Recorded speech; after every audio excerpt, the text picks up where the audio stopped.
Hello and welcome to Ticket to Ride from Switzerland. Today we follow the Zurich-Geneva main line between Rupperswil and Biel along the southern flanks of the Jura mountain range.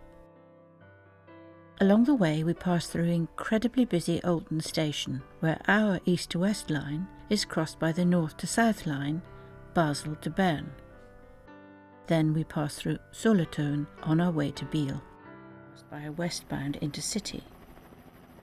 Behind the Flirt is a large industrial complex. This is Jura Cement, the second largest, after Holcim, cement manufacturer in Switzerland.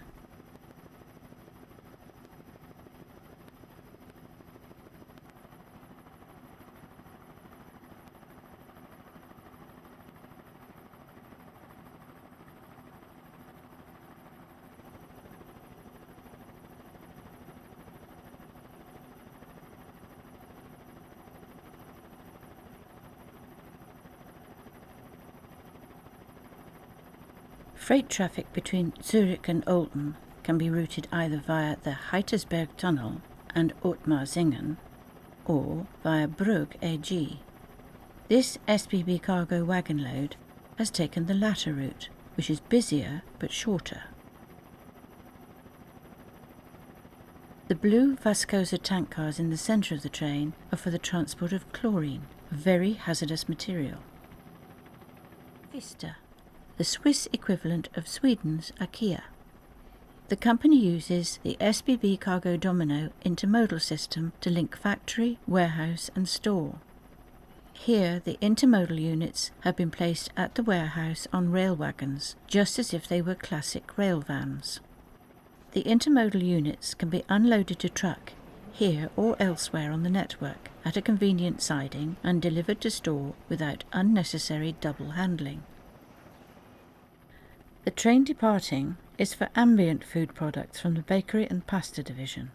Migros use the brand name Jura and is heading for the classification yard at Limmatal, Zurich, where the train will be resorted into various elements of the single wagon network of overnight services.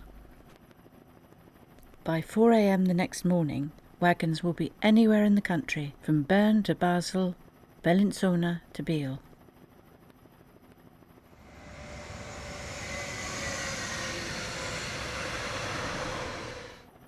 HUPAC are intermodal operators headquartered in Switzerland. They were one of the first independent intermodal operators in Europe, established in 1971.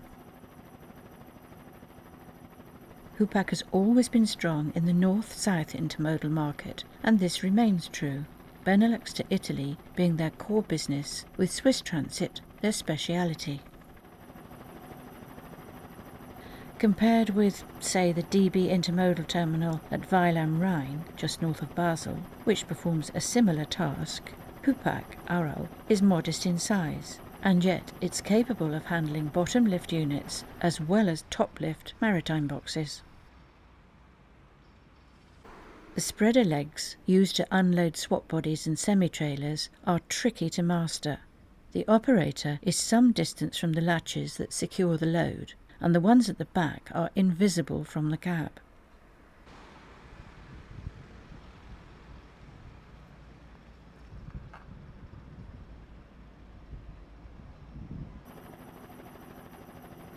In Swiss terms, the Eppenberg tunnel will be quite short, just 3 kilometres long. Apart from the deviation of the main road between Aarau and Schönenwerd, there are no major construction problems. Even so, a cautious opening date of 2020 has been given. The new tunnel will pass underneath and north of the centre of Schönenwerd, under the houses by the tree line in this shot. This is Schönenwerd station.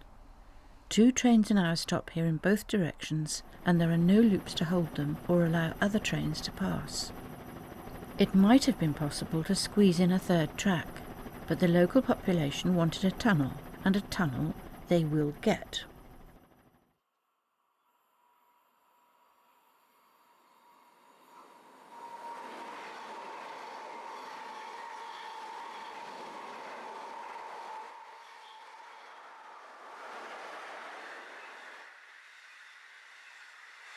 The tracks through the station really are at the edge of the capacity available during the day. The signal at the east end counting down the metres until it can pass another train, which includes the crack expresses between Zurich and Bern.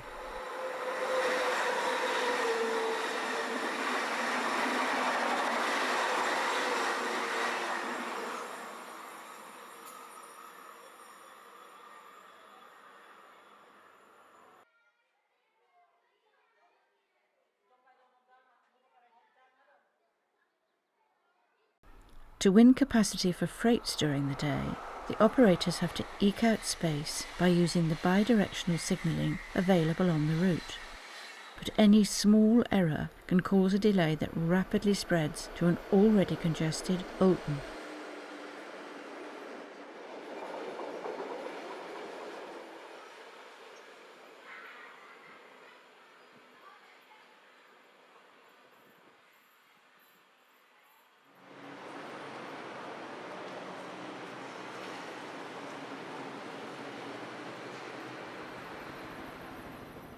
Here we're looking down on the river Aare, with the line to Solothurn, Biel and Genève crossing the river. In the background are two pairs of lines. They will shortly split, a pair on either side of the river, the eastern pair continuing to Zurich on the right bank, a pair to Rupperswil, Langenthal and Bern on the other.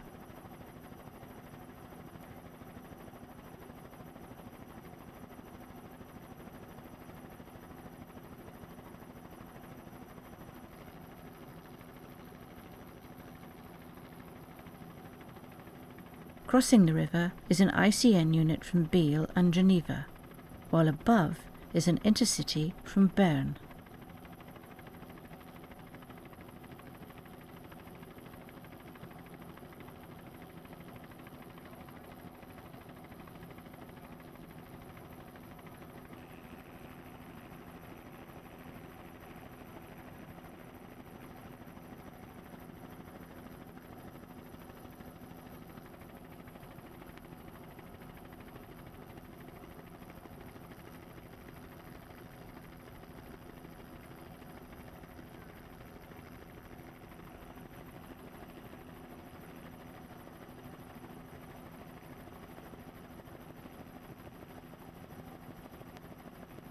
Also about to cross the river is a postal train for the Härkingen postal centre.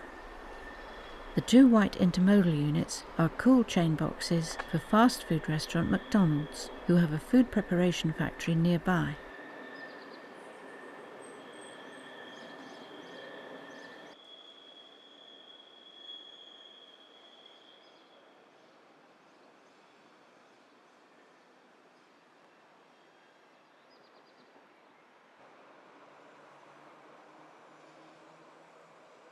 In the opposite direction, a flirt unit passes, with a train from Solothurn.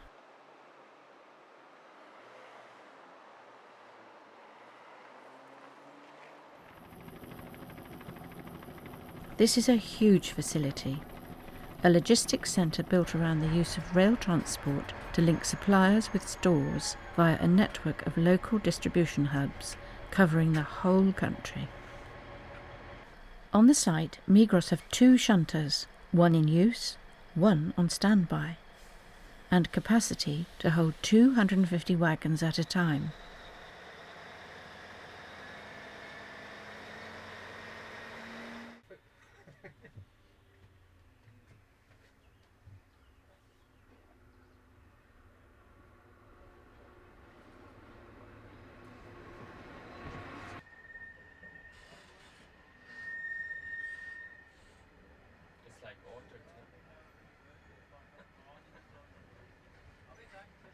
Deliveries from suppliers arrive here.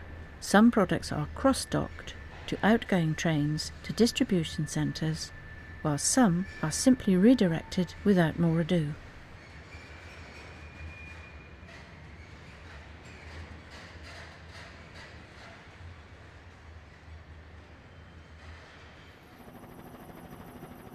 A little west of town is the production plant for Kimberly Clarke, the American-owned producer of consumer paper products.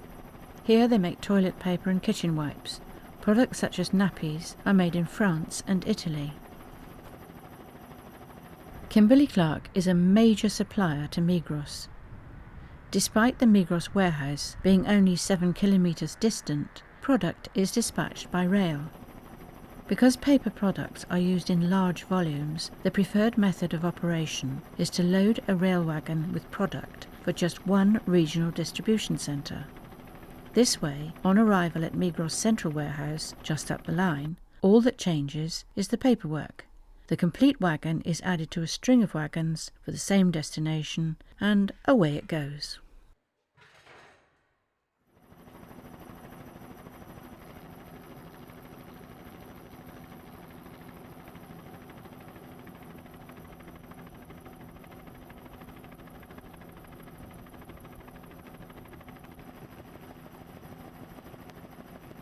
Passing over the bridge is an SBB cargo train of tarpaulin-covered vans and flats, both used by the steel industry.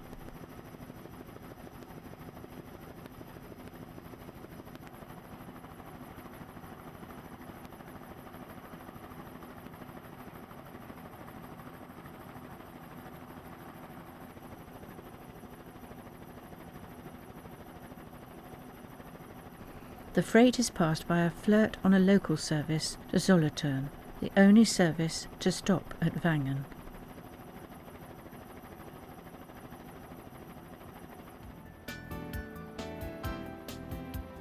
Our last train in this programme, an SBB cargo wagon load, a domestic train.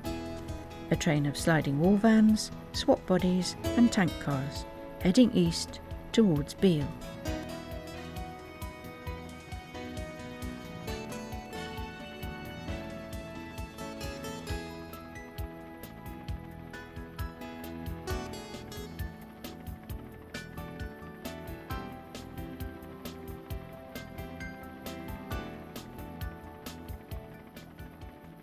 Thank you for travelling with Ticket to Ride in the Jura. Next year we look at the area around Bern and Langenthal. Do join us. Until then, it's bye for now.